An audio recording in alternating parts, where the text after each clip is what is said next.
തുടരുവാണെങ്കിലും ലോകയാണെങ്കിലും ഇപ്പോൾ ഈ പറയുന്നൊരു 200 അല്ലെങ്കിൽ 300 എന്നുള്ള റേഞ്ചിലോട്ട് എത്തുന്നതിൻ്റെ ഏറ്റവും പ്രധാനപ്പെട്ട കാരണം എന്ന് പറയുന്നത് നമുക്ക് മുന്നേ എമ്പുരാൻ ഓപ്പൺ ചെയ്തൊരു മാർക്കറ്റാണ്. അപ്പോൾ എമ്പുരാൻ എന്ന് പറയുന്ന സിനിമ മൊത്തത്തിൽ മലയാള സിനിമയ്ക്ക് ഉണ്ടാക്കിയ ഒരു വലിയ ഓപ്പണിംഗ് ഉണ്ട്.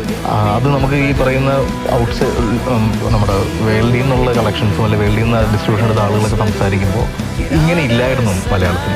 അത് എമ്പുരാൻ കൊണ്ടുവന്നതാണ്.